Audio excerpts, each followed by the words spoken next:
Ok, muchas gracias. Buenas noches a cada uno de ustedes. Voy a compartir la presentación. Me confirman, por favor, si se está observando la pantalla y si es que también se escucha correctamente. Sí, ingeniera, sí se ve la pantalla y también sí le está logrando escuchar. Ok, muchas gracias.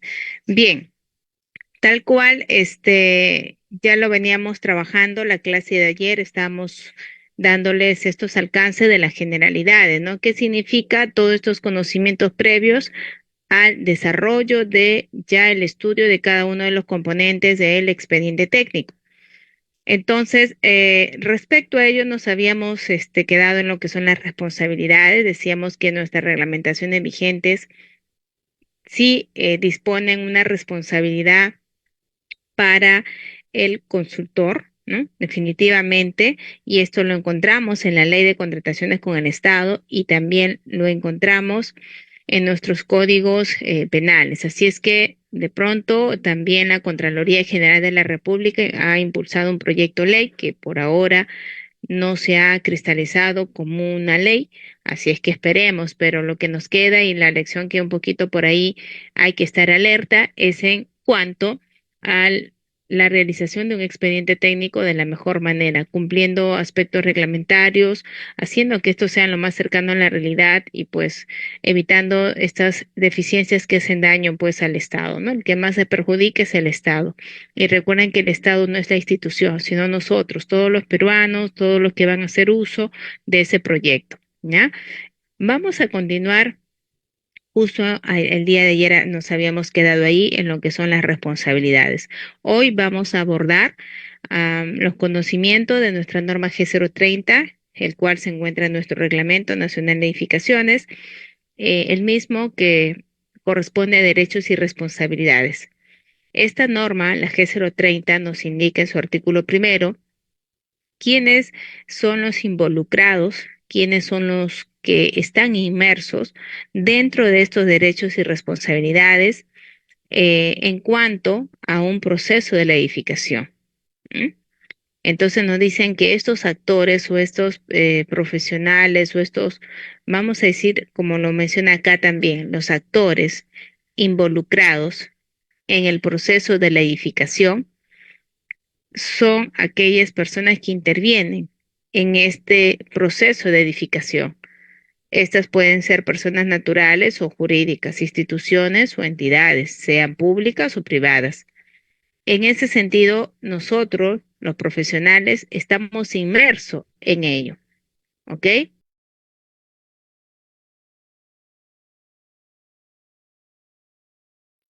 Entonces, nosotros los profesionales estamos inmersos en esta responsabilidad del proceso de edificación. ¿No? Los profesionales responsables del proyecto, que son los consultores, así también los profesionales o las personas responsables de la construcción, que también son los profesionales residentes, supervisor. Por ahora estamos abordando a este profesional que realiza estos expedientes y a ellos son los profesionales responsables del proyecto. A ellos se llama así, profesionales responsables del proyecto. Asimismo, ya yéndonos un poquito a estos alcances de esta normativa la G030, en su capítulo tercero nos habla de justamente lo que les mencionaba, ¿no? De este actor, uno de los actores que se involucran en el proceso de edificación, que son los profesionales responsables del proyecto, que son los consultores. En su subcapítulo 1, disposiciones generales, en su artículo 10 nos dice que el diseño de los proyectos de edificación y habilitación urbana, así como la definición de las características de sus componentes, es de responsabilidad del profesional que lo elabora, según su especialidad. ¿Ok? Entonces ya nos está indicando acá, miren, que cada uno se tiene que hacer responsable de lo que él elabora. Bien, nos dice ahí el diseño de los proyectos de edificación y habilitación urbana, así como todas estas definiciones de las características de estos componentes que se tienen, es de responsabilidad del profesional quien elabora esos expedientes, claramente según su especialidad en la que interviene. El proyecto, nos dice, también debe cumplir con los objetivos que tiene este Reglamento Nacional de Edificaciones. Los profesionales responsables del proyecto, que son los consultores, son aquellos que están legalmente autorizados, también nos dice el artículo 11 del reglamento, para ejercer su profesión y deben estar inscritos en un colegio profesional. Para ello es necesario que incluyan, nos dice esta norma, este artículo, que incluyan en el expediente técnico el documento con el que acreditan que ellos se encuentran hábiles para ejercer la carrera, la profesión. Y esto es el certificado, ¿no?, de habilidad que nos emite el colegio profesional al cual pertenecemos, ¿no?, al consejo profesional, departamental al cual pertenecemos.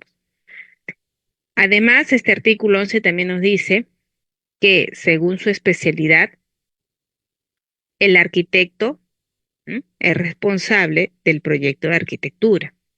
El ingeniero civil es responsable del proyecto de estructuras. El ingeniero sanitario es responsable del proyecto de instalaciones sanitarias. El ingeniero electricista o electromecánico es el responsable de las instalaciones eléctricas y electromecánicas. Ya, entonces, no es que todos, digamos, puedan hacer de todo, ¿no? Esta norma es bien clara y nos dice que cada especialista es responsable de sus proyectos, tanto de realizarlos como de firmarlos, ¿no? Porque él debe de acreditar eso y va a tener esa responsabilidad de eso que él está haciendo. Y eso se legaliza a través de su firma, ¿no?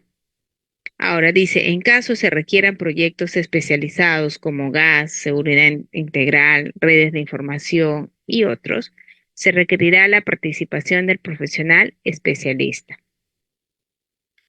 Así también el artículo número 12 que lo encontramos en este capítulo, subcapítulo primero de nuestro Reglamento Nacional de Edificaciones, norma G030, que es una norma que considero que todo profesional que ejerce la carrera debe de considerarlo. ¿Por qué? Porque te dice cuáles son tus derechos y por supuesto también cuáles son tus responsabilidades y sepamos, ¿no?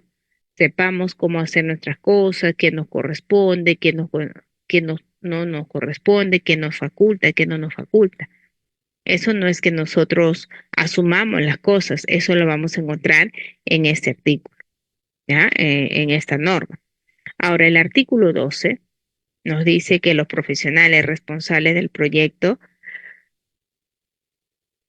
es decir, los consultores, deben cumplir con tener un título profesional en la especialidad correspondiente, deben acreditar por el colegio profesional al que pertenecen que se encuentran habilitados para ejercer la profesión, deben cumplir con las normas y reglamentos vigentes en la ejecución de sus servicios profesionales. También deben de prestar personalmente sus servicios profesionales por los trabajos contratados y también deben de cumplir con las obligaciones pactadas en el contrato. Entonces, miren, desde luego que está aquí en una norma, pues definitivamente van a tener con qué medirnos, ¿no? Con qué verificar si lo que estamos haciendo está en cumplimiento de la norma o no, porque acá dice, el profesional responsable del proyecto, o sea, los consultores deben cumplir con todos esos aspectos. Y si tú no cumples, perdón, es ahí donde empiezan los problemas. No podríamos, por ejemplo, hacer un expediente sin que seamos habilitados, ¿no? Y esto a veces el ingeniero no lo toma importancia. Y dice, no, nadie me lo pide, ¿no? Porque voy a estar pagando, porque la habilitación se da solo por pagar, ¿no? No es porque de pronto hay otro tipo de inhabilitaciones, pero aquí en lo que corresponde al colegio profesional se da en función al pago de una cuota, ¿no? Mensual. Entonces muchos no pagan sus cuotas y por ende no están hábiles. Entonces cuando no están hábiles, eh, no podemos ejercer la carrera. Sin embargo, hay muchos profesionales a cargo de obras, residentes, supervisores, a cargo de expedientes de su elaboración y no están habilitados. Fíjense que eso es vulnerar la norma. Entonces, todos tenemos que tener nuestros certificados de habilidad para empezar, activos. Sin eso no podemos hacer nada, ¿ya? Entonces, esto lo emiten los colegios profesionales. Creo que todos los que están aquí, o tal vez la mayoría, son ya ingenieros colegiados. Y cuando ya nos colegiamos, nosotros tenemos que pertenecer, bueno, ya pertenecemos desde el momento que nos colegiamos, pero ya tenemos luego la obligación de pagar nuestras cuotas mensuales. Eso nos da ese derecho a estar pues habilitados, ¿no? Y eso es algo que nos solicitan en cualquier trabajo, y así no te lo solicitan, porque tal vez ellos no saben la implicancia del profesional de trabajar sin la habilitación. Ese, nosotros mismos debemos de hacerlo, ¿no? ¿Por qué? Porque estamos ejerciendo una carrera que requiere de esos, vamos a decir, requisitos para ejercerla.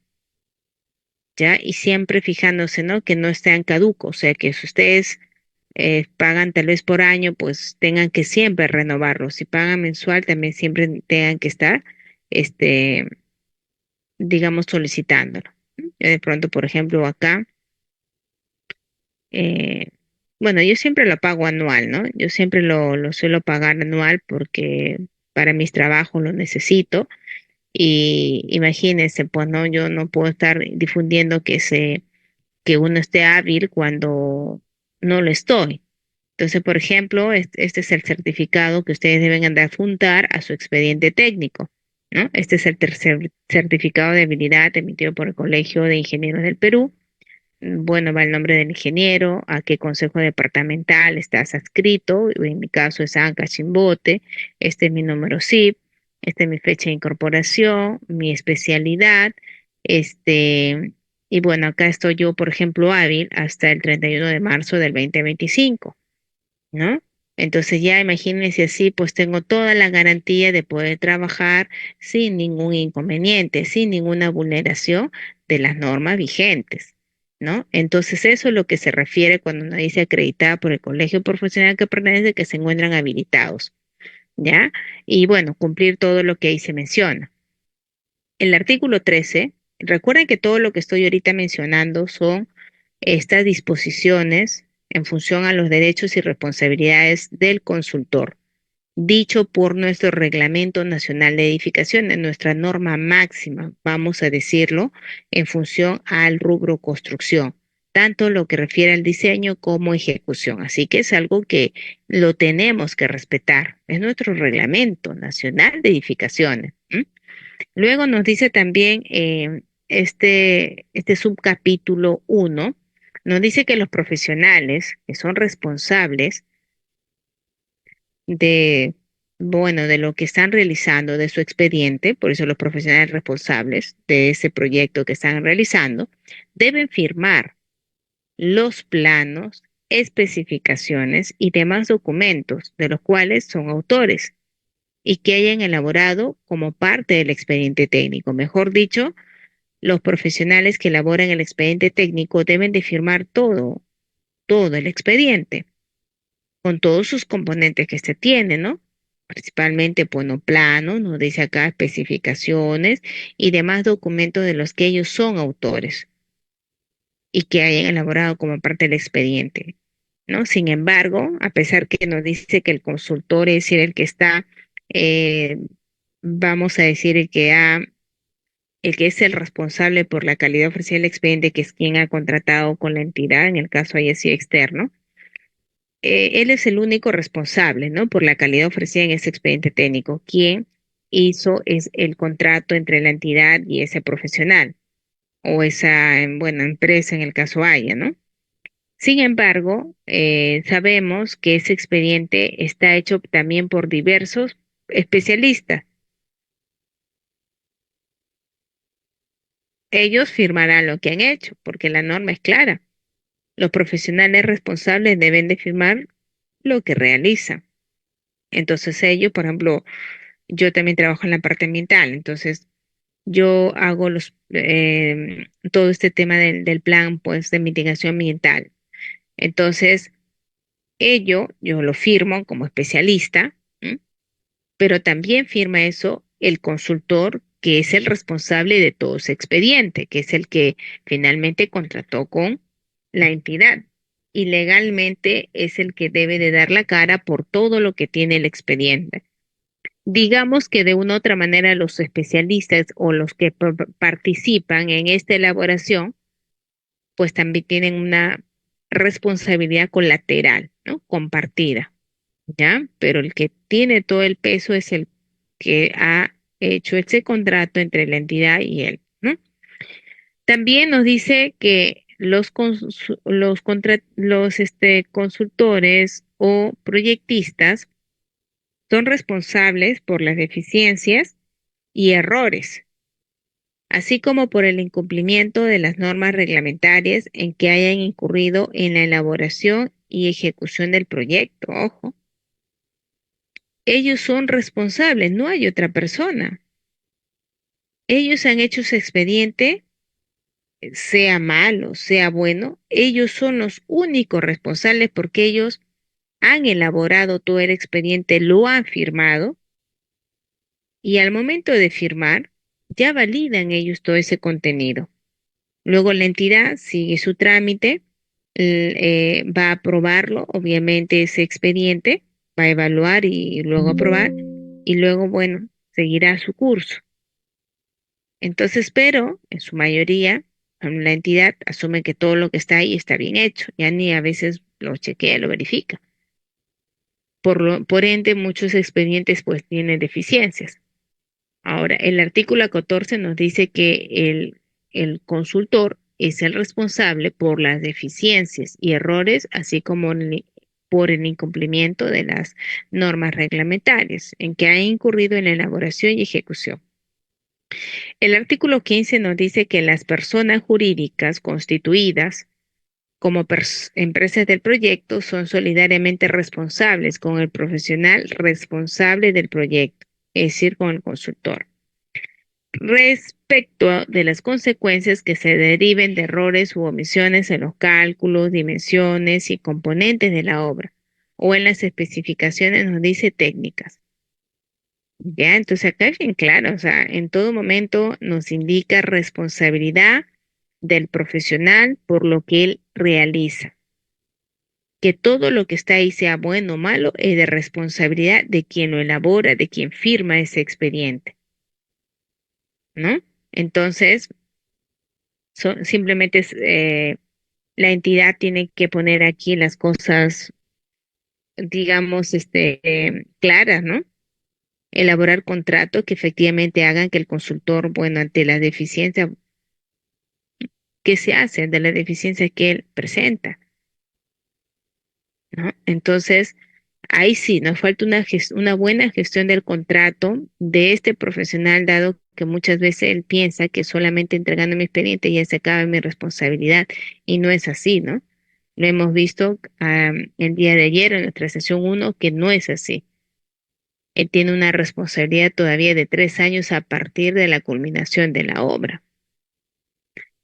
Y luego en el artículo 16 nos dice que los profesionales responsables del proyecto, o sea, los consultores, tienen derecho a supervisar la ejecución de las obras que proyecten, con el fin de verificar que se está cumpliendo con los diseños y especificaciones establecidas por ellos, existiendo o no un contrato. ¿Ya? Esto también, mire, el artículo 16 sería muy bueno que también se incluya en los contratos de los consultores, ¿no? Porque los consultores muchas veces, como ya le decía, ni bien entregan el expediente, piensan que ahí ya se termina el vínculo, piensan que ahí se termina su responsabilidad y ya no contesta las consultas, ya no nos da solución a nada. Y entonces acá nos dice, por ejemplo, este artículo 16, que ellos tienen el derecho y lo planta así, o sea, lo plantea de esa manera, ¿no? Que tienen derecho a supervisar las obras que han proyectado. Esto con el objetivo de que verifiquen si se está cumpliendo o no con los diseños y especificaciones que establecieron ellos mismos. No necesariamente va a haber un contrato o algo para que él vaya, simplemente por el hecho de estar en el artículo 16, bueno, esto le avala, ¿no? Esto se tiene que de todas maneras realizar. Bien, dicho esto un poquito en cuanto a estas responsabilidades del consultor, vamos a hablar ya de los, vamos a decir, especialistas, ¿no? De los especialistas eh, en cuanto a esta elaboración, ¿ya?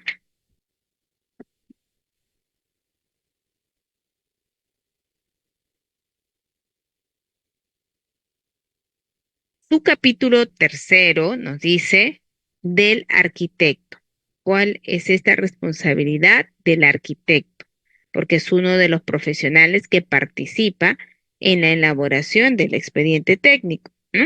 Entonces nos dice, el arquitecto es el responsable del diseño arquitectónico de la edificación, el mismo que comprende la calidad arquitectónica, los cálculos de áreas, las dimensiones de los componentes arquitectónicos, las especificaciones técnicas del proyecto arquitectónico, los acabados de la obra, el incumplimiento de los parámetros urbanísticos y edificatorios exigibles para edificar en el inmueble correspondiente.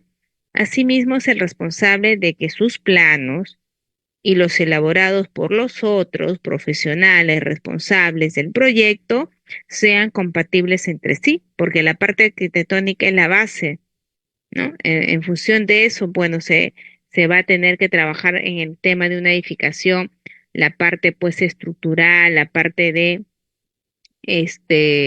la parte de sanitarias, la parte de también eléctricas, ¿no?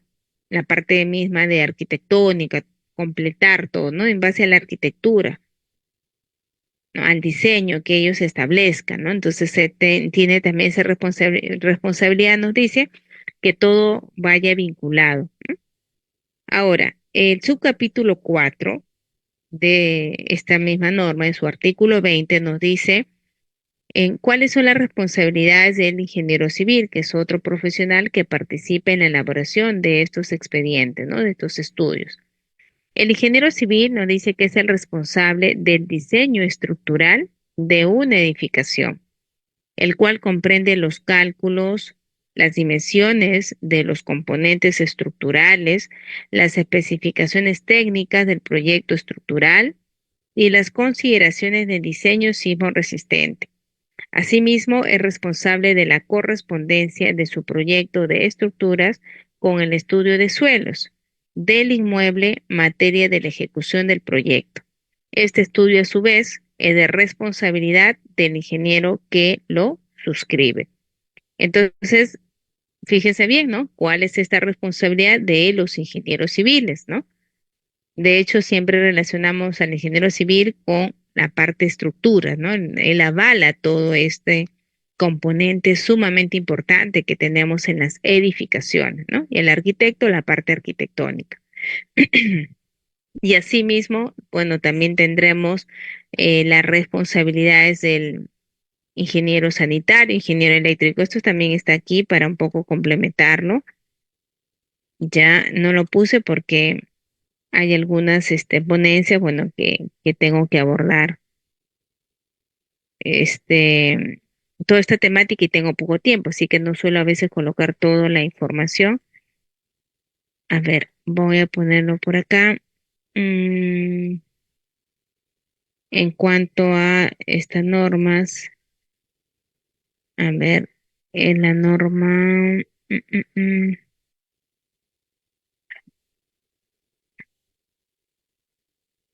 no tengo la norma 030. Mm, a ver, ahorita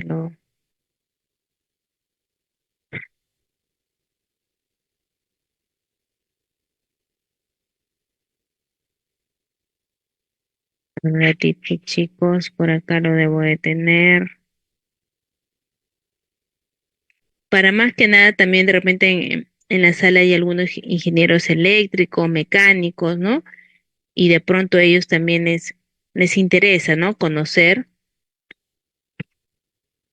y acá lo tenemos, ¿no? La norma G030.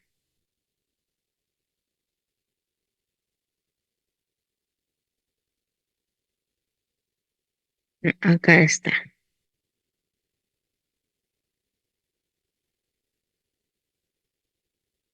Ya, entonces acá en la norma G030,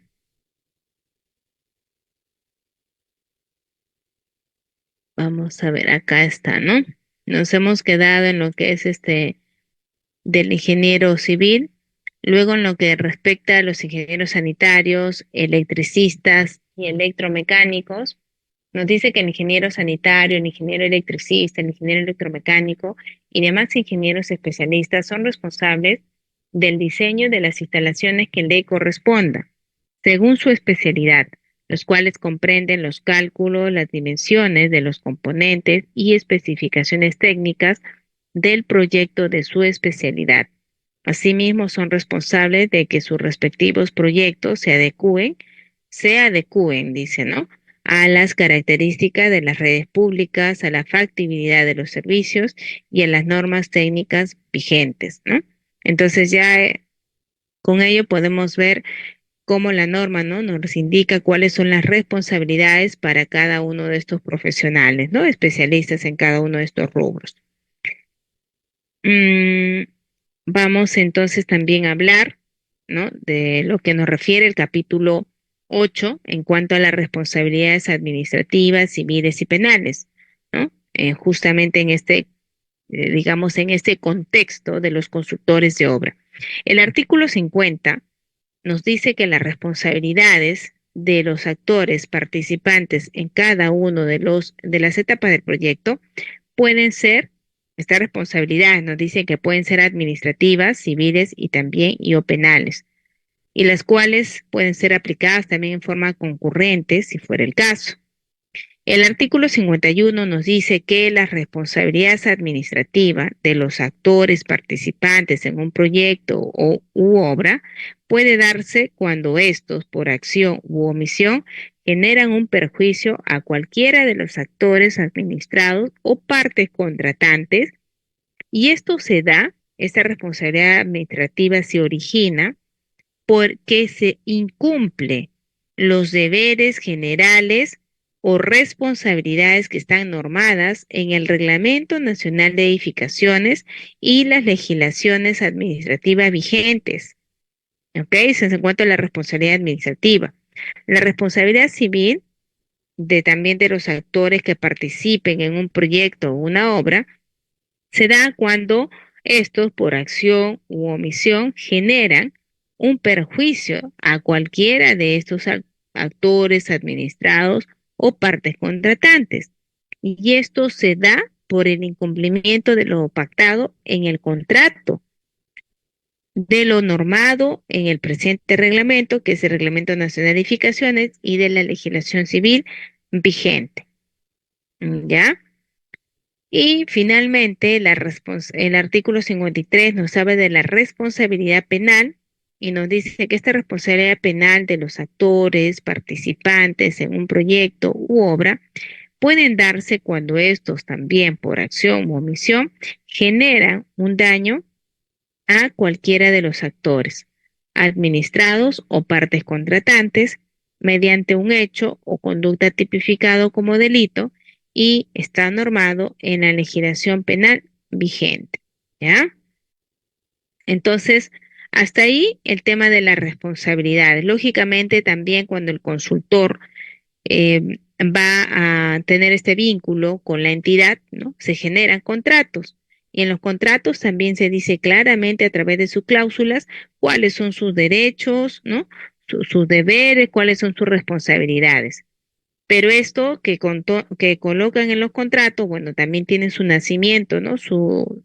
Digamos, su, con- vamos a decir, su alineación a lo que dice estos reglamentos, no va a decir cosas contrarias, ¿no? Esto, como se dice, es la base para que en el contrato puedan establecer esas cláusulas, ¿no? Como también lo teníamos a través de la ley de contrataciones con el Estado. ¿Mm? Bien, esto es entonces en cuanto a las responsabilidades. También vamos a hablar de la aprobación del expediente técnico, ¿ya? En cuanto a la aprobación del expediente técnico, mencionarles que esto también es está establecido por la entidad. La entidad es quien da estos lineamientos de los requisitos para aprobar su expediente técnico. ¿Ok? Ellos son los que nos dan los requisitos. La norma no nos da muchos alcances, no nos puede dar estos alcances. De pronto sabemos que la norma te va a decir, se aprobará un expediente técnico cuando tú hayas verificado la calidad de este expediente y que esto se ha dado ahí, se ha cumplido, ¿no? Y con ello das el pase para que efectivamente se realice el acto resolutivo con la aprobación del expediente, ¿no? Entonces, en este proceso justo de esa aprobación, de esa verificación de la calidad, es que la entidad pues eh, verifica su alineamiento. Cuando se dan los TDRs, para elaborar este expediente técnico, ahí nos dice, ¿no? Cómo debemos de hacer cada uno de estos componentes, qué se debe de cumplir. Es por eso que hoy en día también tenemos a los supervisores en la elaboración de los expedientes técnicos. Y ellos son los que, mejor dicho, como ya la entidad a veces se le escapa de las manos el poder verificar, a veces no tiene un personal idóneo para que lo haga, o si lo tiene, a veces están saturados de trabajo, entonces queda a veces en el aire esta supervisión o esta verificación del expediente, de su contenido. Ante eso, hace muchos ya, digamos no muchos años atrás, pero sí ya hace unos años, ¿no? Se ha implantado, ¿no? Estos servicios de supervisión, ¿no? En la elaboración del expediente técnico. Y entonces es porque ellos son como que los supervisores, son los representantes de la entidad en la revisión de este expediente, así como un supervisor de obra, que es el representante técnico de la entidad en la ejecución, de igual manera, ¿no? De igual manera, decimos que el, este, el supervisor en la elaboración del expediente igual está verificando cómo se realiza este expediente técnico y se asume que eso va a mejorar calidad del expediente, ¿no? Porque él va a estar ahí constantemente detrás de lo que hace el consultor, en cada instante verificando la calidad de esto, ¿no? De todo lo que va realizando. Y se entiende que el proceso para ya la aprobación de este expediente va en principio por la aprobación de este supervisor, ¿no?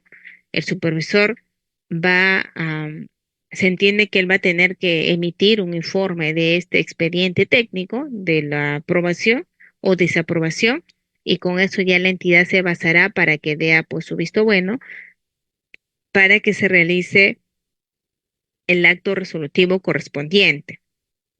¿Ok? Entonces eso es lo que hoy en día se maneja, ¿no? A los supervisores en la elaboración del expediente. Entonces ellos cumplen el filtro, ¿no? Cumplen ese filtro que la entidad debería realizar, ¿no? Para que se apruebe el expediente. Entonces una vez que ellos verifican, chequean, hacen su informe y dan el visto bueno, ¿no? De esto.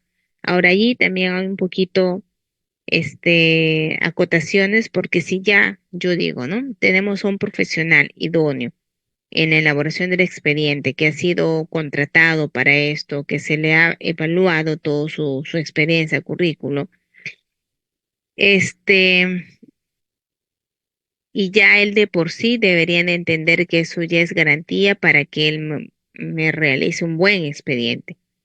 Sin embargo, hay a un representante de la entidad que tiene, se supone, más experiencia del consultor, porque él es el supervisor.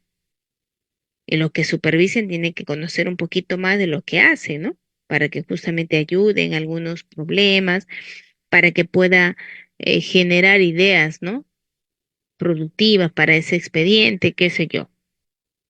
Entonces, como le decía, se supone que usted tiene más experiencia. Entonces, si hay toda esa situación, ¿por qué seguimos teniendo expedientes técnicos deficientes?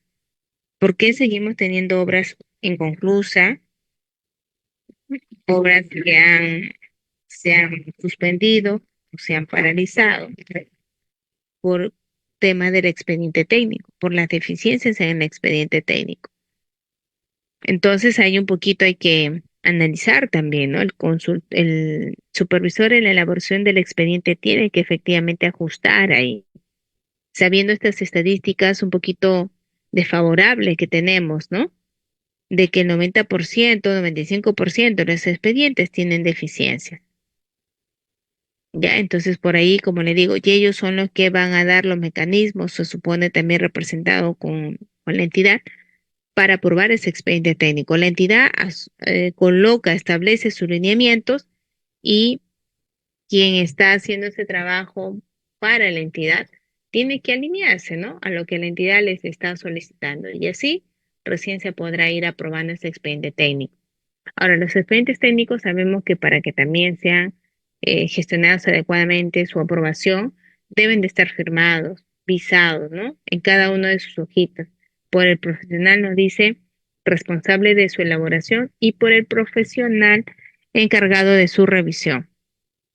El expediente técnico es aprobado a través del funcionario correspondiente, o sea, ya digamos la aprobación primaria la va a dar el profesional, que en este caso es el supervisor e inspector, y ya luego, ya la entidad pues tiene que proceder con los actos resolutivos correspondientes, ¿no? También formará parte del documento que aprueba el expediente técnico el certificado de inexistencia de restos arqueológicos CIRA emitido por la Dirección de Arqueología. No en todos, es en algunos expedientes técnicos donde necesiten. Hay expedientes que para que puedan ser aprobados tienen que tener estos certificados, no necesariamente del Ministerio de Cultura, ¿no? Puede ser del Ministerio del Ambiente de pronto, ¿no? También, pero eso ya lo debe de conocer el consultor para que también no rebote, ¿no? Nuestros expedientes técnicos. Y eso también debe de estar manifestado en los TDR, ¿no? Entonces acá, por ejemplo, en algunos proyectos de saneamiento, ¿no? Nos solicitan el CIRA, que es el certificado de inexistencia de restos arqueológicos, y que esto es emitido por el Ministerio de Cultura, ¿no? Entonces, de esa manera ya tenemos ese documento que se solicita, ¿no? Pero no es para todos, no es que siempre se tenga que añadir el CIRA, no es para todos, es para algunos proyectos que realmente lo necesiten, ¿no? Bien, entonces, como ya les decía, el consultor, este, es el que va a tener esta labor de la aprobación, en este caso el supervisor, ¿no? De la elaboración, ¿no? Para que la entidad no pase solamente a hacer la resolución correspondiente, ¿ya? Bien, en este proceso también de la aprobación del expediente técnico, tenemos que no solamente hay aprobación de la elaboración, también se tiene aprobación de la reformulación, de la actualización, de la adecuación. Todo esto se puede generar en relación a expedientes. Cuando es de cero, bueno, tenemos la elaboración, ¿no? Que realizamos. Luego, cuando ya se tiene un expediente y está con algunas deficiencias que, digamos, son sustanciales, se hace una reformulación. Cuando solamente se va a cambiar tema de precios, por ejemplo, o de algo que no va a cambiar la esencia del expediente, ¿no? No va a tocar nada del diseño e ingeniería, se llama actualización. Y la adecuación es cuando nosotros, tenemos un expediente técnico vigente y tenemos que adecuarlo, tal vez pasó, no sé, pues de hacer solamente obras hidráulicas, canales, de repente hacer hasta no sé, pues acueductos, ¿no? Se me ocurre. Entonces tenemos que adecuarlo a ese contexto de que se está, ¿no? Nuevamente verificando. Para ello, mencionarles, ¿no? Mencionarles que el OCE en el 2020, ¿no? En 2020,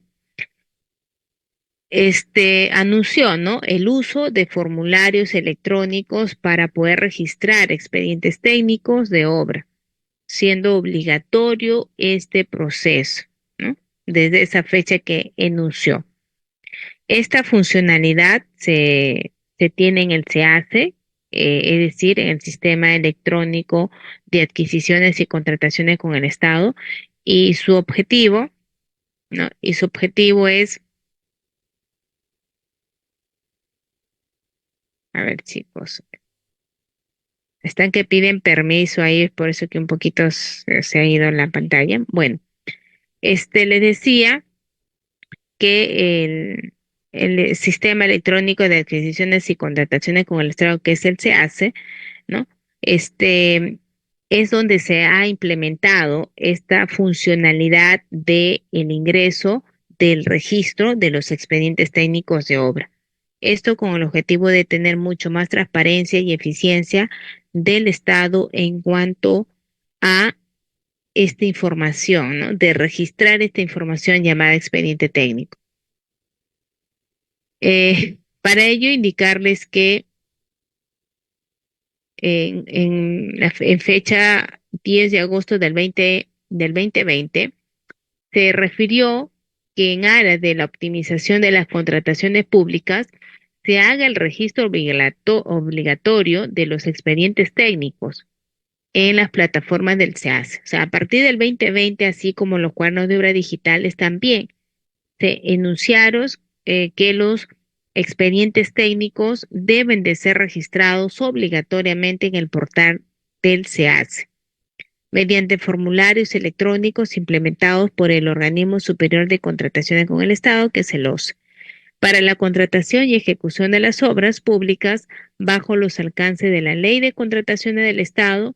Nos dice esta nueva funcionalidad que tiene el SEACE para el registro del expediente técnico representa, bueno, un avance importante en lo que es la administración pública, sobre todo con este sistema, ¿no? Electrónico.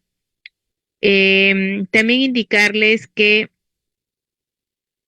esta innovación que se ha realizado a través del SEACE permite registrar el expediente técnico de obra de manera clara y ordenada mediante estructuraciones, nos dice, de datos. De esa manera reduce así los posibles errores u omisiones en su registro, además de contribuir a que se optimice, ¿no? La gestión de estos procedimientos de selección. ¿Ya? Entonces, por ahí un poquito entendemos que ya a partir de esa fecha se refiere la digitalización de estos expedientes técnicos, el registros en el portal del SEACE, para que esto ya pueda seguir su curso en cuanto al procedimiento, ¿no? Que se tiene para la digitalización del expediente técnico. Adicionalmente a todo lo que se ha mencionado, el objetivo básico es la transparencia, la optimización de los procedimientos públicos, ¿no? Y que se vaya cambiando un poquito, como se dice, esa idea, ¿no? Esa etiqueta que nosotros le hemos dado pues a la gestión pública, ¿no? De que mucha burocracia, mucho demora, ¿no? Entonces ya con estos procesos un poquito de actualizaciones, bueno, se mejora eso, ¿ya? A través de ello, miren, los funcionarios públicos, los proveedores y el público en general pueden identificar y visualizar y descargar los contenidos referentes a un expediente técnico, ¿m? De una forma estructurada y amigable. Entonces es posible que ya todo lo que se ha mencionado aquí tengan, ¿no? Es posible que tengan acceso a estos expedientes técnicos y puedan descargarlos. En una siguiente etapa de este proyecto se contempla también la implementación de bases mediante formularios electrónicos para las licitaciones públicas, ¿no? Para lo que es la contratación de obra. Entonces, miren, ya estamos un poquito acá, creo yo, avanzando en lo que es la administración pública. Ya sabemos que en lo que son obras públicas que son por contrata, tenemos la digitalización de lo que son sus cuadernos de obra, por eso se hacen cuadernos de obra digitales. Se tiene también a la par la digitalización del expediente técnico y muy pronto, muy prontito, también las valorizaciones electrónicas, ¿no? El uso de las valorizaciones electrónicas. Esta digitalización del expediente técnico de obra se va a hacer por secciones, mejor dicho, el registro se va a hacer por secciones, ¿ya? Por secciones. Tenemos la sección 2, ¿ya? La sección 2, ¿qué vamos a realizar allí? En esta sección 2 vamos a ingresar un índice, ¿no? El índice del expediente técnico. Luego tenemos memoria descriptiva, tenemos que ingresar aquí la memoria descriptiva, posteriormente las especificaciones técnicas, luego los planos y finalmente los metrados. Todo esto en la primera sección, que es la 2. Continuamos con la sección 3, continuamos con esta subida de información, ¿no? En el se hace. Y en la sección 3 vamos a ingresar el presupuesto de obra, los análisis de precios, la relación de precios y cantidades de recursos requeridos por tipo, calendario de avance, fórmulas polinómicas, estudios técnicos, gestión de riesgos, gastos generales fijos y variables. Todo eso en la sección 3. Y finalmente, en la sección 4, vamos a ingresar la ficha de homologación del plantel profesional clave, de corresponder el equipamiento, el documento de disponibilidad física del terreno, las licencias, autorizaciones y permisos también de corresponder y otros documentos del expediente técnico. Ahora, los formatos de archivos permitidos en este portal del SEACE para ingresar esta información ya mencionada son .doc, .docx, .pdf, .zip, .rac, .7z, etcétera, ¿ya? Bien, nos hace una pregunta acá su compañera, vamos a contestarla, no, su compañero Kennedy. Compañero Kennedy nos dice, ingeniera, ¿en qué se diferencia el cuaderno de obra de una por contrata y otra por administración directa? A ver, en cuanto a los cuadernos de obra, recordemos que estos son documentos sumamente importantes en nuestras obras. Por eso es cuaderno de obra. Esos cuadernos están en la obra, están in situ y representan un documento vital. Por eso es que todas las normas lo mencionan, ¿no? Todas las normas que rigen para una obra pública lo mencionan. La resolución de Contraloría, la 195-88-CG, que estará vigente hasta marzo, y la nueva también lo menciona, la Directiva 017, con cambios, con nuevos cambios que hay para los cuadernos de obra, y la Ley de Contrataciones con el Estado. Entonces sabemos que esos documentos es vital, ¿no es cierto? Y su manejo de la información que tú representes ahí también es importante de conocerla. Esa la encontramos también en la Ley de Contrataciones con el Estado y su reglamento. Ahora, los cuadernos de obras van a darse en función a su forma de ejecución, ¿verdad? Tenemos dos formas de ejecución de de nuestras obras públicas. Tenemos obras que se hacen por contrata y tenemos obras que se hacen por administración directa. Entonces, en las obras por contrata, que son aquellas que lo ejecuta un tercero, un contratista, sus cuadernos de obras deben de ser digitales. Ya esto desde el 2020 que salió también con la digitalización del expediente técnico, ¿ya? Deben de ser digitales y eso se suben en el portal o se trabajan en lo que es el OCE, ¿no? Se van a ingresar ahí nuestros cuadernos de obras. Ahí diariamente o como lo hayan establecido, ahí ingresarán sus asientos. ¿M? Ahora, en lo que es una obra por administración directa, ya hasta marzo, ¿no? Hasta este mes, se trabajarán con cuadernos de obras físicos. Y bueno, las obras que hayan empezado este año y terminen, por ejemplo, el otro año, ellos tienen que continuar con la física, porque así estuvo la norma en ese momento, ¿no? Entonces, en cuanto a estos cuernos de obras, para las obras por administración directa se han manejado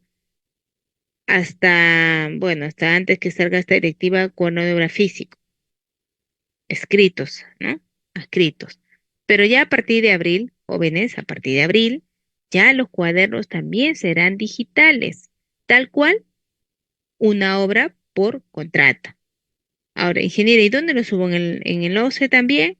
No, no se sube en el OCE, se sube en una plataforma que la Contraloría General de la República nos lo dará. Se suben en el portal, ¿no? De la Contraloría General de la República, ¿ya? Ya Kennedy, entonces por ahí un poquito la información para que pueda diferenciar entre ambos cuadernos de obra, ¿ya?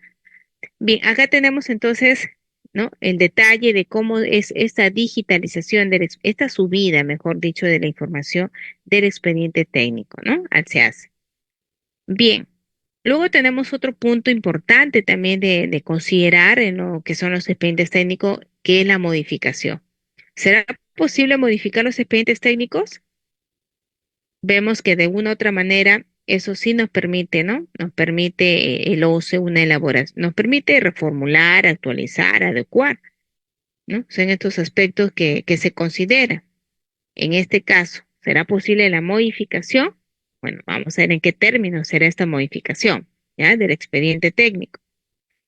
Nos dice el OCE, ¿ya? El OCE, el Organismo Superior de Contrataciones con el Estado, nos menciona que no puede ser objeto de modificaciones el expediente, ya que ello implicaría que se modifique también el contrato. Sin embargo, nos dice, en caso se detecten defectos en el expediente técnico original, se aprueban modificaciones del plazo, adicionales, indicaciones en la absolución de consultas por parte del proyectista o la entidad y otras acciones que puedan darse, siempre que sean necesarias para el cumplimiento de la finalidad del contrato. Es necesario señalar también que toda modificación que se vaya a realizar del expediente debe de contar con la respectiva justificación y sustento técnico.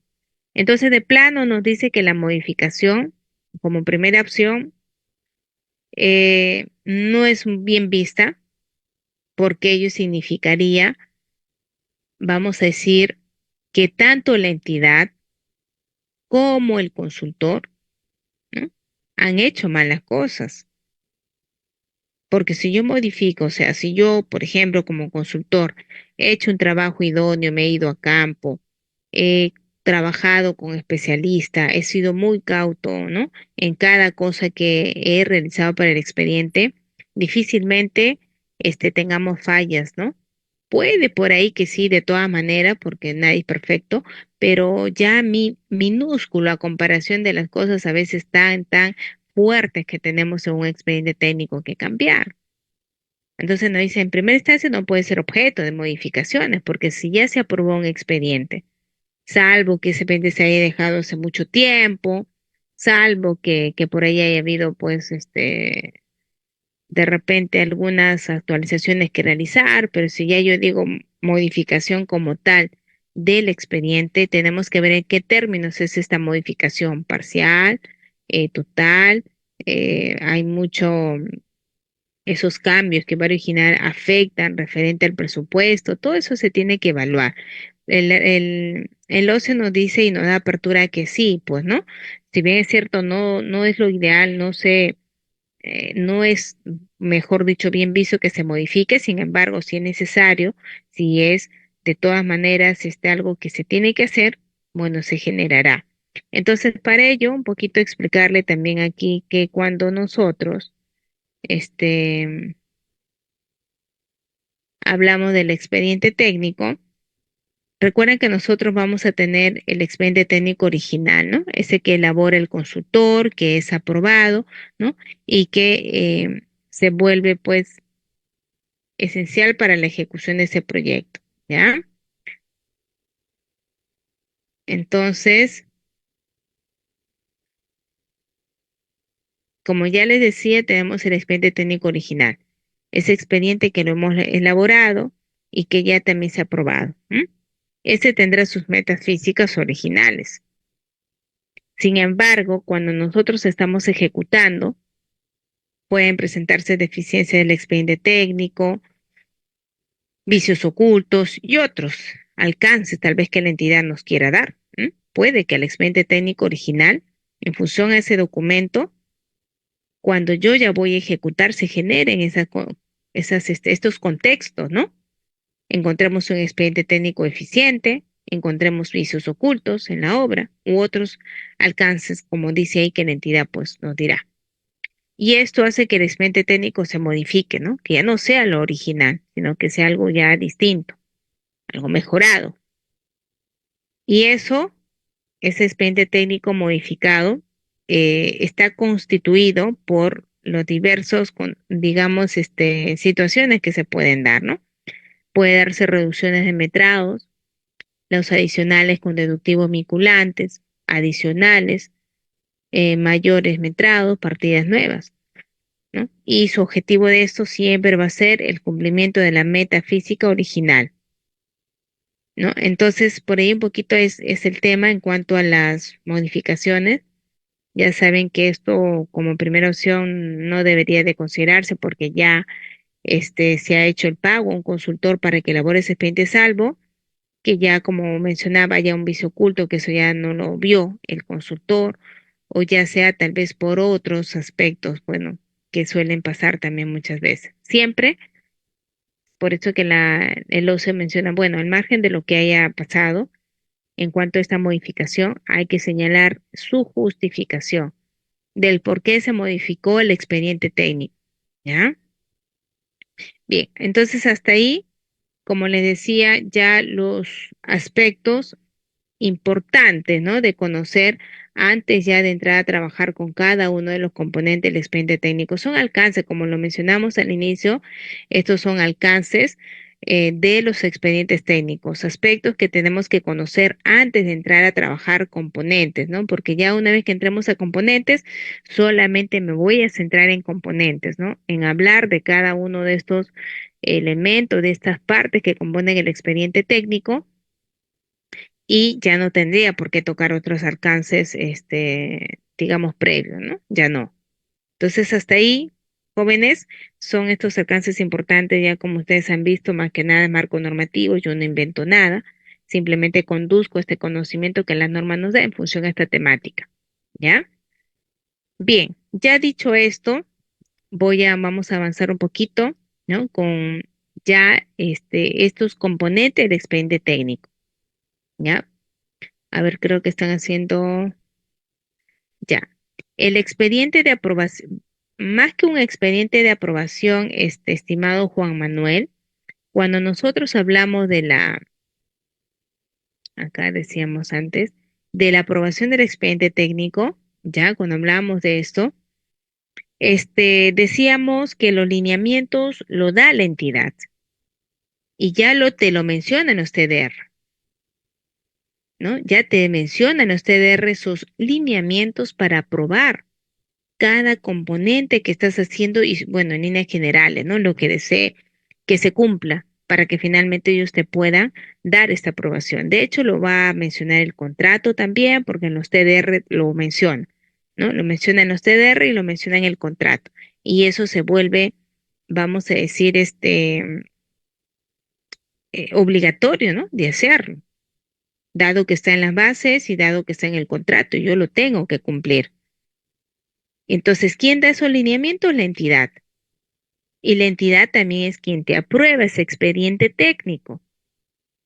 Una vez que te lo aprueba, que en este caso estamos hablando que quien va a entrar a taller aquí es el supervisor, en lo que es la elaboración del expediente técnico, él dará su informe a la entidad y la entidad lo que hará simplemente es hacer la gestión, ¿no? Para que también se pueda pagar ese expediente técnico al consultor. Y en este caso, ya cuando sea aprobado y tiene todos los vistos favorables a ese expediente, bueno, se tendrá que generar su resolución, ¿no? De aprobación de ese expediente técnico, ¿no? Ya Juan Manuel, así es un poquito la situación, ¿ya? Es una aprobación, de pronto si gusta llamarlo expediente de aprobación, pero un poquito nos va a confundir. Simplemente son los lineamientos para poder aprobar un expediente técnico, ¿ya?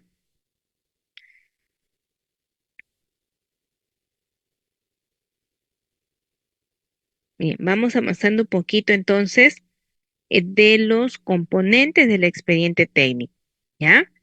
Cuando hablamos de los componentes del expediente técnico, vamos en primera instancia a recordar, ¿no? ¿Cuáles son estos componentes generales? ¿Cuáles son estos componentes en líneas generales?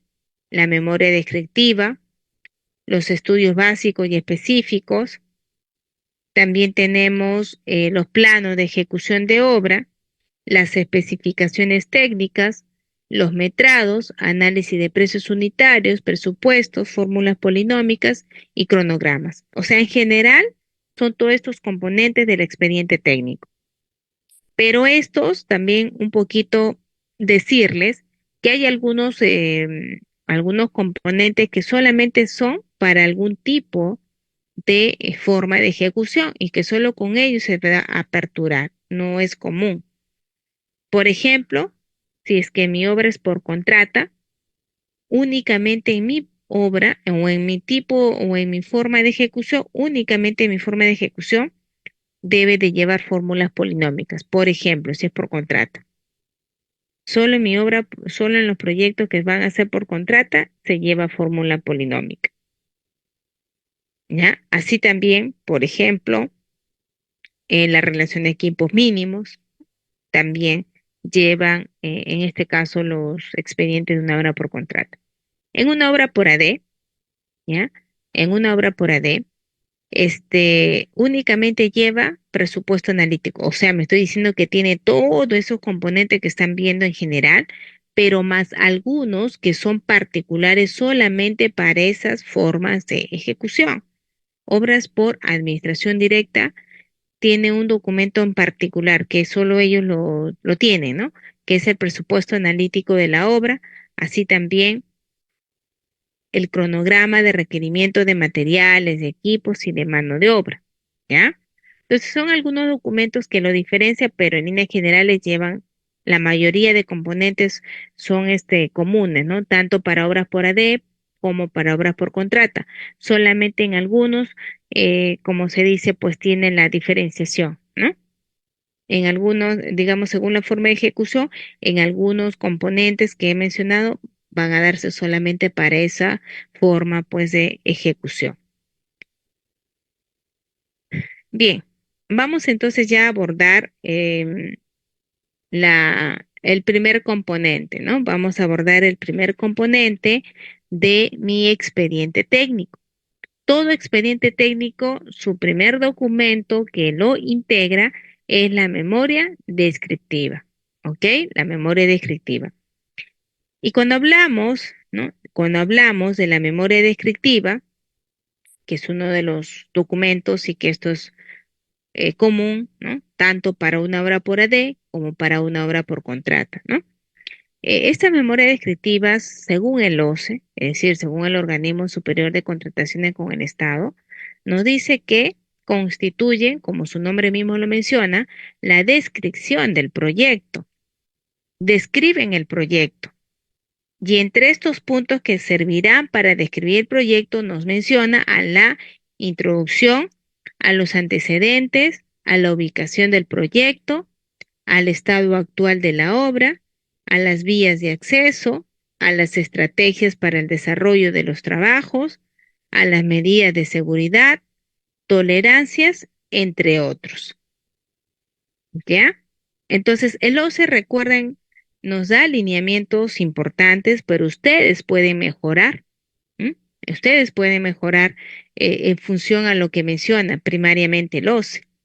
También el OCE nos menciona que las memorias descriptivas son las que señalan esa justificación técnica que se da de acuerdo a la evaluación del estado de la obra. Y estos deben indicarse considerando técnicamente, ¿no? Debiendo indicarse consideraciones técnicas cuya índole depende del tipo de obra a ejecutar y que exigen el desarrollo de un conjunto de trabajos señalados en el expediente técnico. Asimismo, se señala en forma precisa los objetivos a alcanzar con el desarrollo de la obra o trabajos pues planteados. Hay otros aspectos también a considerar según el OCE que se deben incorporar en la memoria descriptiva. Estos son la situación geográfica del proyecto, las consideraciones ambientales, las consideraciones hidrológicas, las geológicas, las viales, las de altitud, la topografía, sistemas de comunicaciones, control sanitario, almacenamiento eh, de materiales, de canteras, suministro de agua, energía eléctrica, entre otros. Entonces, el OCE nos está sugiriendo que armemos la memoria descriptiva de nuestros proyectos basándonos en estos aspectos. Pero recuerden también que las entidades al momento que arman sus TDR también te mencionan cuáles son estos aspectos a considerar en sus memorias descriptivas. Te dice, ¿no? Yo quiero que mi memoria descriptiva tenga esto, esto, esto, esto, esto. Y entonces el consultor así lo tiene que elaborar y el supervisor lo tiene que hacer esa fiscalización. De pronto también aperturar ese entendimiento, porque se supone que el supervisor está ahí también para ayudar, tiene mucha más experiencia y está en ese camino de ayudar al consultor para que la calidad sea la mejor de ese expediente técnico. ¿M? Ahora, eso es en cuanto a lo que el OCE nos menciona. Ahora, hay un ejemplo acá de un esquema de cómo se ha estructurado una memoria descriptiva para una obra de saneamiento. ¿Con qué puntos se han considerado? Entonces, tenemos aquí el primer componente son los antecedentes del proyecto, por ejemplo, en lo que es una obra de saneamiento. Recuerden su modelo, no es que la norma nos dice que siempre vaya así, ¿no? Es un modelo, de pronto les puede ayudar cuando armen estas obras de saneamiento. Y dentro de los aspectos del proyecto, antecedentes del proyecto, tenemos aspectos generales. También el nombre del proyecto. Luego sus características generales, dentro de ella tenemos la ubicación geográfica, el acceso a la zona del proyecto, tenemos el clima, el suelo y la topografía también dentro de estas consideraciones. El otro punto es la descripción del proyecto y acá se ha considerado la capacidad operativa del operador, consideraciones del diseño del sistema propuesto, y el otro componente es alcance de los estudios. Dentro de esto se tiene la justificación del proyecto, objetivos, metafísica.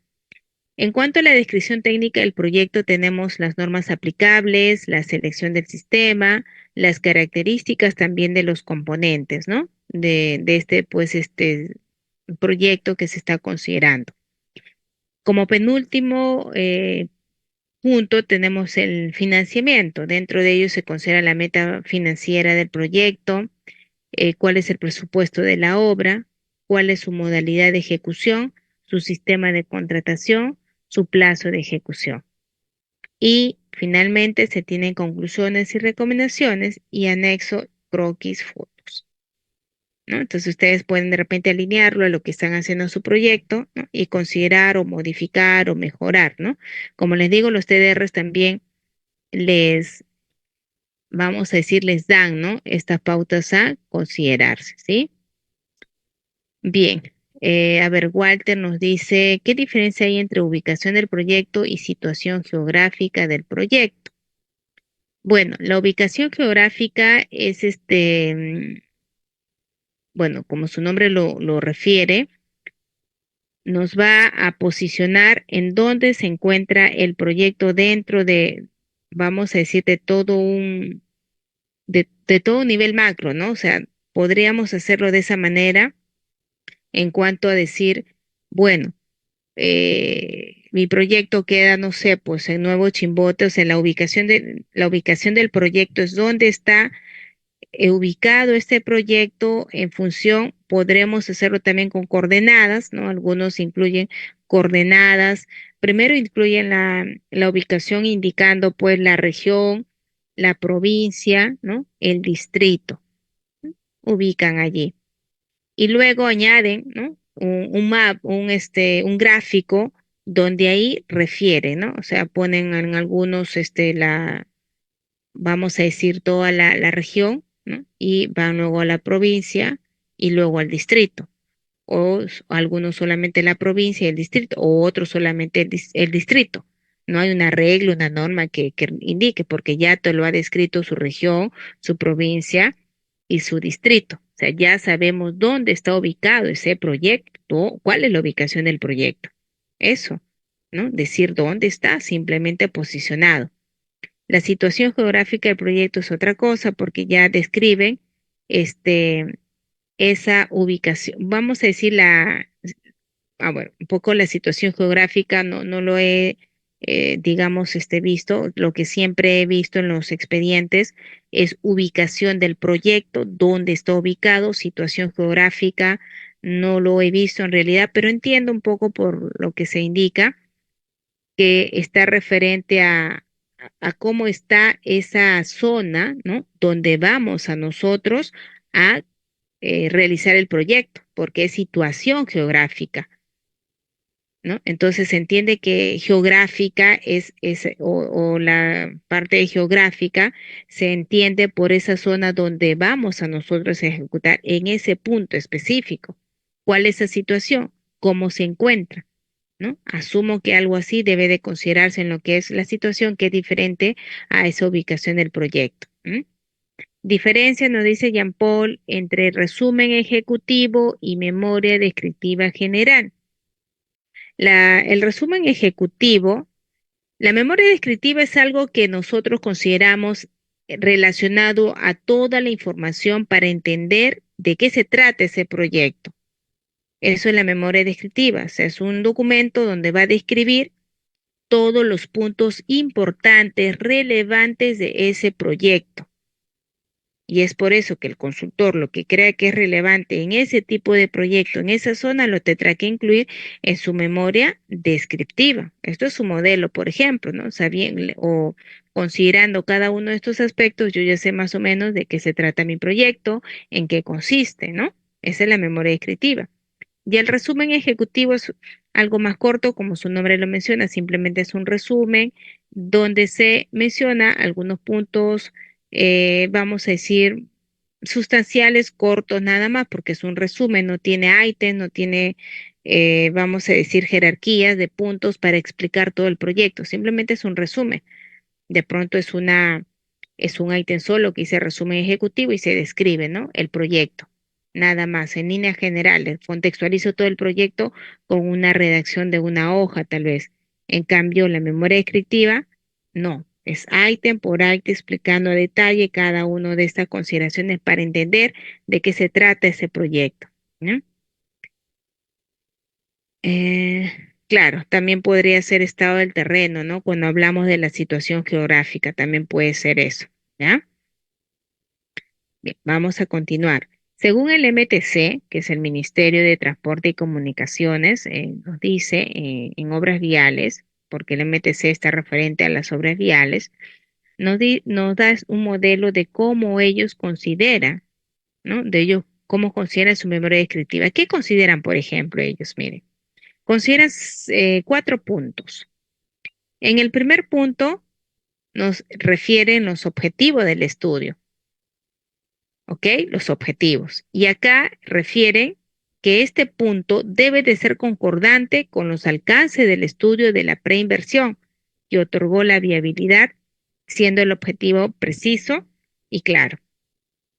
El punto 2 está en referencia a los aspectos generales y nos dice comprende lo siguiente. Punto 1, antecedentes. Punto 2, objetivo del estudio. Punto 3, alcance del proyecto. Punto 4, características generales de la zona del proyecto. ¿Ok? Son 4 puntos dentro de este punto 2. Y aquí es donde más un poco se explayan, ¿no? En poder darnos la información de en qué consiste, ¿no? Este proyecto. Entonces acá nos hablan de los antecedentes. Y acá se permite hacer la descripción de la historia del proyecto, qué estudio de prevención lo han antecedido, la condición contractual bajo la cual se ejecuta. Luego vienen los objetivos del estudio. Nuevamente incorporan acá objetivo del estudio y nos dice que esto también debe ser concordante, lo mismo que se incluyó en el punto 1. En el punto 3 mencionan alcance del proyecto y nos dice que en esta parte el consultor realizará una descripción de lo que se espera alcanzar en concordancia a lo establecido en los términos de referencia. Y en la ubicación general de la zona del proyecto, bueno, refieren a la ubicación, accesibilidad, altitud, clima. La ubicación nos dice que debe indicar todos los datos referidos a la ubicación física del proyecto. Accesibilidad se describe los medios de acceso al proyecto, ya sea por carretera, medio aéreo, fluvial. Altitud se debe considerar la variación de altitud sobre el nivel del mar, en la cual se desarrolla el estudio, y el clima se debe indicar las variaciones de temperatura en grados centígrados de la zona donde se desarrolla el estudio, ¿no? Durante las diferentes épocas del año y durante el día y la noche. Y finalmente, conclusiones, recomendaciones. y relación del personal profesional. ¿No? Entonces, hasta ahí, chicos, ¿no?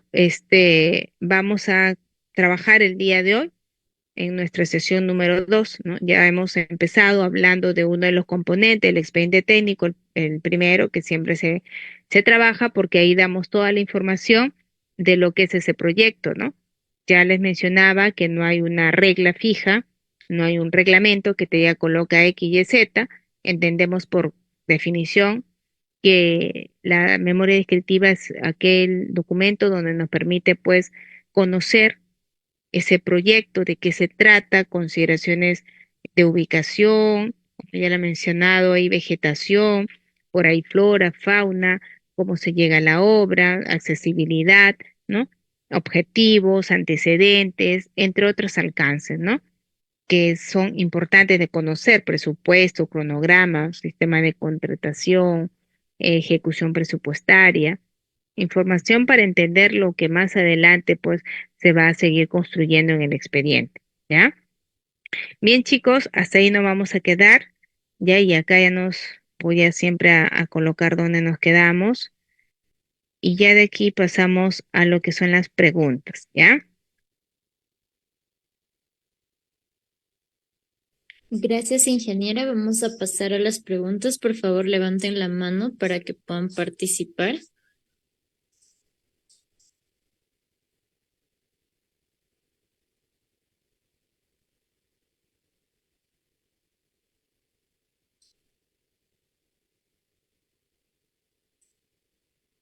Pueden realizar también sus consultas a través del chat. A ver, le activamos a Neri, por favor.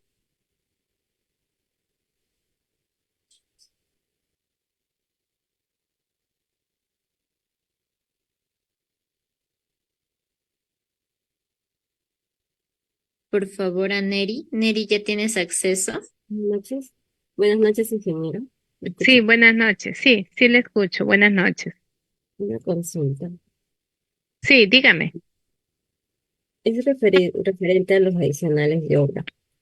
Si en el expediente técnico está contemplado 15 metros lineales de muro de contención de concreto armado y ¿Ya? cuando se va a campo, en realidad amerita 70 metros lineales más. Eso requiere de un adicional, teniendo en cuenta que la obra tiene un contrato sumalzado. O Ya, lo tendría que asumir el contratista. a ver. Berneri, me indicas que en el expediente técnico original, por ejemplo, tiene, no sé, 40 metros lineales, ¿no? Pero van a campo y producto del replanteo van a ser, no sé, pues 10 metros lineales o 15 metros lineales más, ¿no? Es así, ¿verdad? Es un poquito el incremento que se va a tener que dar en ese muro de contención. Ok. Ahora, lo que necesito saber, porque cuando vamos a evaluar el tema de un adicional, es tipo un checklist, Neri. Por ejemplo, nosotros decimos cuándo aplico un adicional, cuándo aplico un mayor metraje. Es un checklist, pero primero, Neri, tenemos que entender cómo trabajan los sistemas de contratación. Ahora, cuando es suma alzada, que es lo que está aplicando en este muro de contención, cuando es suma alzada, nos dice la normativa que no aplica mayores metrados, tampoco aplica reducción, ¿no? De los metrados, pero sí aplica adicionales y también aplica los adicionales con deductivos vinculantes. ¿Ok, Neri? Entonces, como tú ya sabes que en suma alzada no hay mayor metrado, no hay menor metrado, pero sí hay adicionales o adicionales con deductivos vinculantes, o tal vez te deducen completo también una partida si no la utilizaste. Entonces, ahora vamos a la segunda parte. Tendrías que evaluar cuándo será un adicional, porque ya tú sabes que si es mayor metrado, no se va a considerar. Entonces, ¿cuándo sería un adicional, Neri? Cuando la partida que tú quieres ejecutar no existe en el expediente técnico original. Cuando la partida que tú quieres ejecutar no existe por ningún lado en tu expediente técnico original, entonces ya estás cumpliendo con una de las consideraciones para adicional. Segundo, es que esto que tú estás tipificándolo como un adicional porque eso es una partida que no está en el expediente técnico original, sea necesaria para cumplir la meta física del proyecto, sea necesario para el cumplimiento del contrato, Nelly. Entonces evaluemos, ¿se ha dado así? Si tú me dices sí, ingeniera, entonces será un adicional. Pero si por el contrario, ahora vamos al mayor metrado. Si por el contrario, ¿qué nos dice la norma de mayor metrado? Que el mayor metrado es un incremento de una partida existente, ¿ok? Es un incremento. Ahora, ¿qué más nos dice? Que esto es producto de un replanteo. ¿Qué más? Que no modifica el diseño de ingeniería, ¿ok? Y que de igual manera su ejecución es necesaria para el cumplimiento de la metafísica y el cumplimiento del contrato. Entonces, Neri, no sé en qué posición estamos ahí. A ver si me indicas y con eso solucionamos.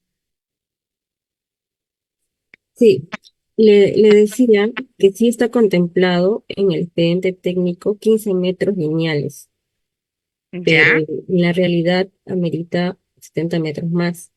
Entonces, el contratista está pidiendo un adicional por esos 70 metros lineales.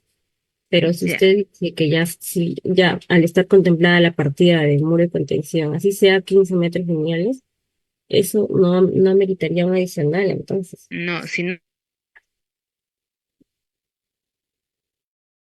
seguir de la misma forma, tu muro de contención va a seguir siendo de concreto armado, de esas medidas, ¿no? Lo único de pronto que lo que estoy diciendo es aumentar mi longitud, ¿no es cierto? Porque luego las consideraciones de diseño van a seguir iguales.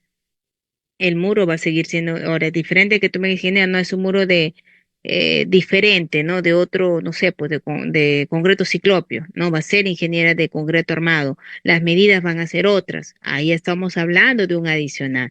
Pero si lo que yo voy a hacer es solo un incremento, si pasó no sé, pues de 10 metros ahora a 25 metros más, o en total 25, 15 metros más, y yo simplemente lo que he hecho es alargar ese muro, pero las medidas y el diseño siguen iguales, entonces es un mayor metrado.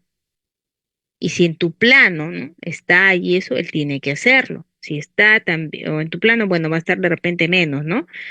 Pero en la realidad dice que son más metros lineales, entonces tiene que hacer por cuenta del contratista. No le puedes generar adicional, porque no es una partida nueva, no estás cambiando diseño. Si tú cambias diseño, ahí sí. No, ingeniera, va a ser de otra consideración, estoy reestructurando porque ahí sí sería adicional, pero si no es así, Neri, si solamente estás incrementando, y luego todo sigue igual, y esto así producto de un replanteo, es un mayor metrado y sabemos que en suma alzada no es un mayor metrado. Entonces, ¿qué pasa? Que eso ya es por cuenta del contratista, Neri.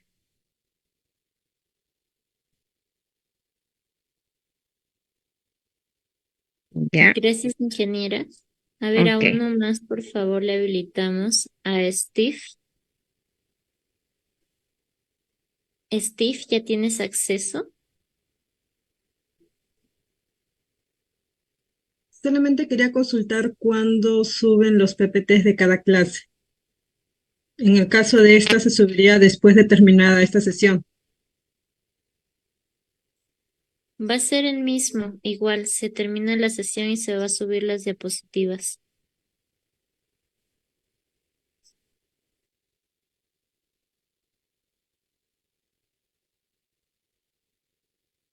A Blanca, por favor, le habilitamos. Buenas noches, ¿me escucha? Sí, buenas noches. Sí le escucho, Buenas, Blanca. buenas noches, ingeniera. Me quería consultar unas preguntas.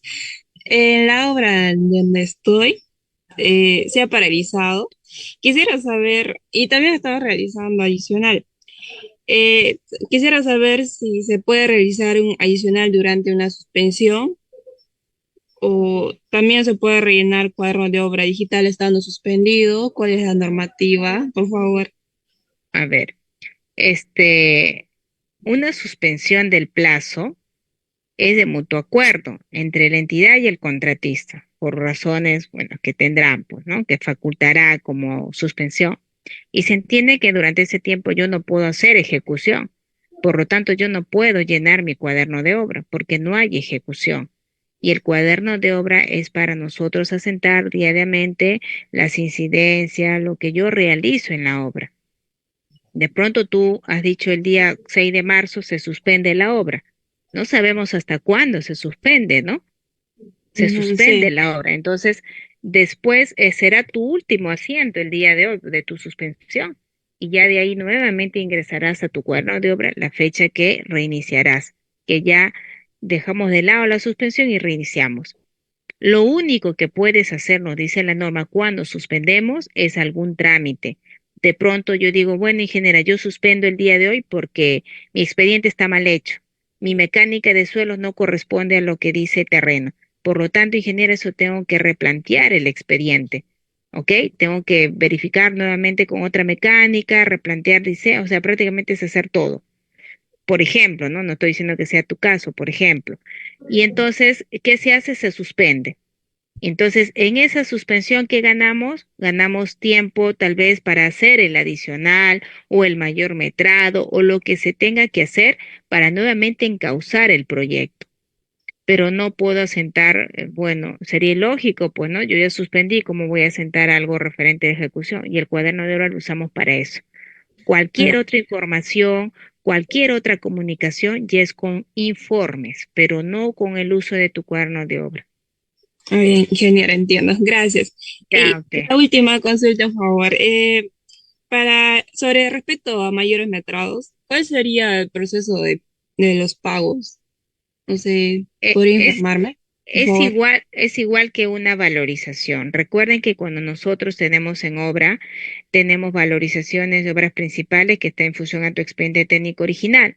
Si se ha generado un mayor metrado, eso será otra valorización de mayor metrado. Y el plazo es el mismo. Si tú estás empezando a hacer tus mayores metrados en este mes de marzo y la periodicidad de tu obra principal es mensual, de igual manera, el mismo día que tú presentas tu obra principal, ese mismo día presentas tu mayor metrado y te pagarán en el mismo tiempo, al mes siguiente. Con el adicional es la misma cosa, ¿ok? Entonces todo va en función al tiempo que tiene la obra principal, igual, Mm, ¿ya? ya, ingeniera, muchas gracias. Ya, ok. Ah, Muchas gracias, ingeniera. Ya hemos respondido, creo que las consultas de nuestros participantes porque ya estamos contra el tiempo. Bueno, informarles también a los participantes que las diapositivas ya están subidas, ya pueden tener acceso y agradecerle una vez más, ingeniera, a usted por la sesión del día de hoy, ya que ha sido una sesión muy gratificante para todos nuestros participantes, ¿no? Muchas gracias, ingeniera. Gracias también a ustedes, buenas noches y hasta el próximo martes. Gracias. Bueno, por favor, les quiero informar, con respecto al día de hoy tenemos ya la primera evaluación del curso con respecto a la sesión número 1 y a la sesión número 2. La evaluación se va a habilitar a las 11:30 de la noche y ustedes tienen 24 horas para que puedan rendir la evaluación. Es decir, al día de mañana a las 11:30 de la noche la evaluación se está cerrando.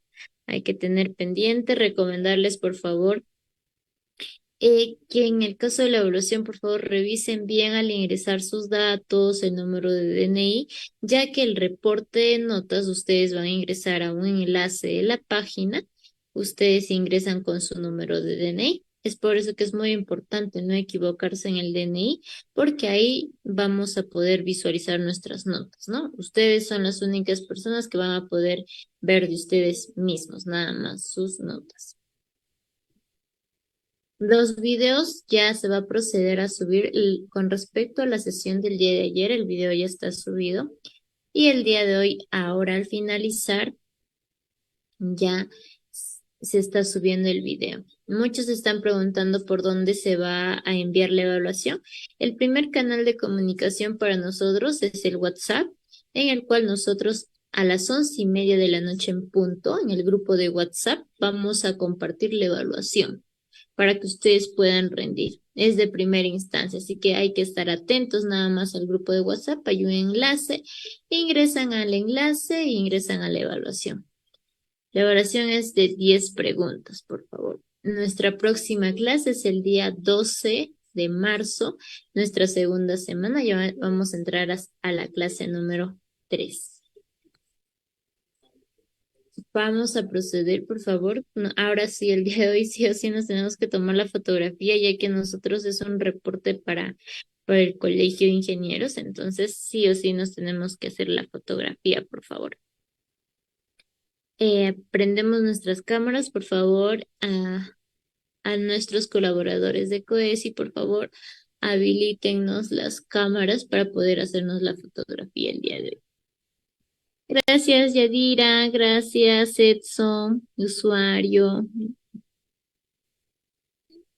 Jan, Juan Manuel, Kennedy, Gracie, Indira, Wilder, José Quispe, Steve, Richard, Yadir Olaya, Milagros, Nicole, Patricia, Luis José, Elena, Cristian,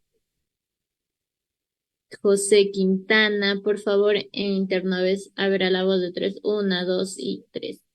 Gracias, ya se hizo la captura correspondiente. Buenas noches, desearle que bueno, su evaluación les vaya muy bien y nos vemos la siguiente clase y que Dios los bendiga. Hasta la próxima.